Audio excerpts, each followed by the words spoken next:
while I may have the money and I may have the toys and all the rest of it, that I'm miserable. See, that's the thing that people hide from themselves. They're in denial even to themselves, you know? And whenever it comes up to reveal itself, whenever it comes up to be seen, they buy something else, right? Get more money, you know?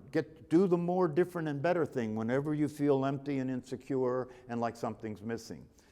Fill that.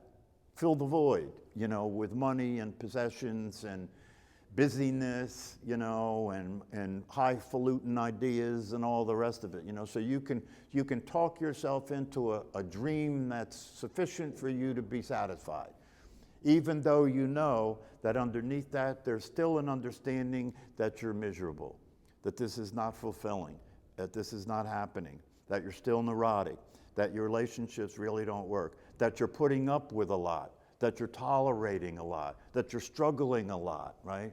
That you're fearful about. If you have money, you're fearful about losing it, you know? So it's not really satisfying. You can't really experience tranquility. That's why they say in the practice of meditation, in the practice of relaxing the physical body, the point of it is to experience tranquility.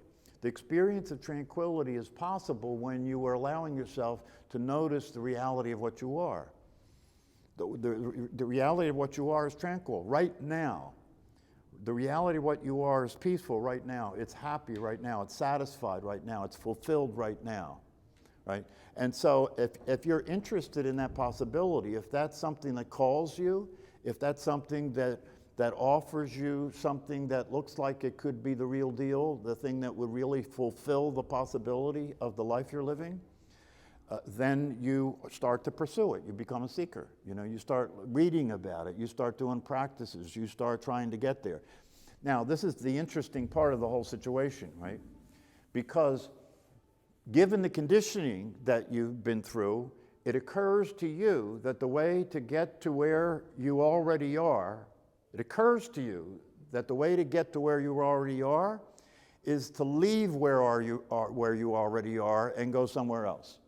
Or the way to get to realize this is an achievement.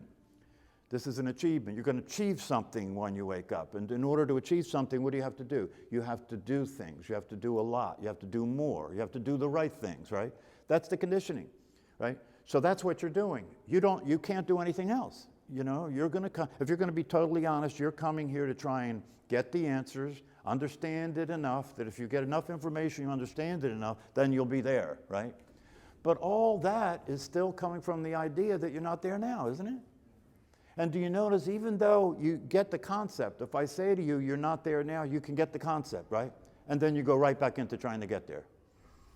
Because you're a one-trick pony. You know, you don't know how to do anything else. You don't know how to be where you are. You don't know what being, and see, that's the thing. If what this is all about is an experience of being, not doing, right? What this is about is the experience of who you're being, and that being that you're being has tranquility. If that's what it's about, before you can possibly experience the state of being that we're referring to here, right?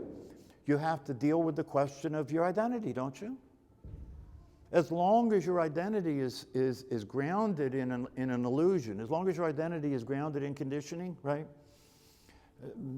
Then not only do you not know who you are, but you're practicing being something that you're not.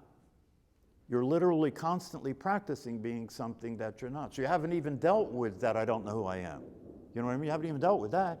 You're busy continuing to practice being who you think you are. And you've been programmed to do that. Your brain's been programmed to do that, right? And so that's what you do. Gurdjieff used to say that human beings are automatons. They're automatons. They're machinery. It's machinery. So if you get to a point in your experience where you recognize that this is bankruptcy, that you're on the wrong track. This track, you know, it's like Werner Erhard used to say, if we keep going where we're going to end up where we're headed. That's a good saying, isn't it?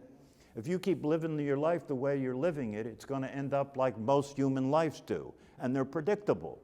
They're predictable. Human beings are predictable, you know? That's why psychologists can do the work they do, because when they meet with people, they see common patterns. You have to get fed up enough with that you're tired of being tired. where you really just like, that's it, I'm done with this, I'm not going to continue to do that anymore, it's never worked, why do I keep doing it, right? But then you realize that you can't stop. You can't stop. Something's running you. The thoughts and the feelings are determining you. They're determining what you say and what you do. And that whole program is a survival program, right? So the way that program works, as long as you survive, whether you're happy or not, it's irrelevant.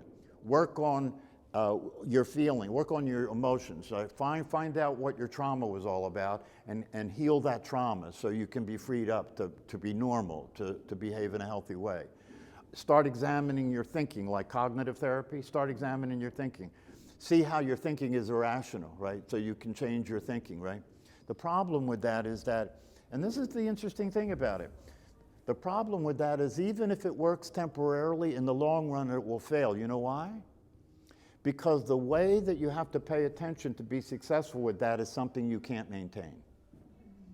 That's why we're practicing meditation. The way to be successful with paying attention to what's going on in your thought process and what's going on with you emotionally and what's going on with you physical, you can pay attention to all that in relationship to some model of health, right? And keep trying to change it and make adjustments to get it to be more functional, workable, and healthy, right? So through the practice of meditation, you get better at maintaining that consistent attention. And if you can maintain it consistently long enough while the body's relaxed and the mind is calm, the connection can make. You see what I mean? Then the connection can occur, right? Your attention can make a connection to the source of that attention. Your attention can make a connection. It won't make it going this way, right? But it's like that saying that's attributed to Francis of Assisi. You know, what you're looking for is what's looking. Yeah, so you may be looking this way, right? But at some point it clicks that what you're looking for is what's looking. Some point it clicks that you're it, you know, you're it. This is it and you're it, right?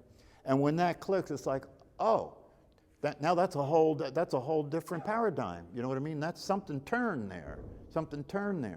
And once that turns and you start to have the experience of tranquility that's always available when you're experiencing your true nature, then it's like, oh, I've had the prize all along. I've had everything I've ever wanted all along, but I wasn't available. I was busy. I was busy being a conditioned human being and functioning as a conditioned human being and trying to get my life to work in that condition, right? Trying to get my life to work, trying things, right? Try this, try that, try the other thing. You know, if that doesn't work, you know, we live in a world now where there's an endless supply of things that are being offered that are the answers, aren't there? Endless supply, right? With social networking and the availability of the people that have access to your attention now to sell you things, right? There's no end to it, right? So it's very easy to go for the rest of your life now and just keep trying new stuff, you know? Every once in a while something works, and that it works for a while, and then that's not it anymore, and it goes to something else, right? So the thing that has to happen is you've got to get tired. You've got to get fed up and tired with the whole thing. You just don't want to do it anymore. You don't want to continue to suffer. You don't want to continue to be frustrated. You don't want to continue to have to put up with it and cope with it and fight with it. And you can't, as they say, you know, the Son of God has no place to rest his head, right? There's nowhere in this reality that human beings are living in that you can get any peace, that you can rest, right? You're burning all your energy all the time just trying to keep up with everything, aren't you? All the time, you know, it's a constant thing, you know, where you're wearing your body out, you're tiring your mind out, you know what I mean? You just feel like you can't do it anymore. You're drinking energy drinks, you're puffing on caffeine, you know, you're drinking caffeine, you're puffing on cigarettes, you're doing everything to try and, you know, stay in the race long enough to win, right?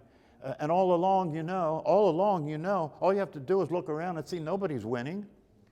Nobody's winning. It ends up the same way for everybody, you know. Everybody ends up staring at a wall being afraid that this is the last breath they're going to take today.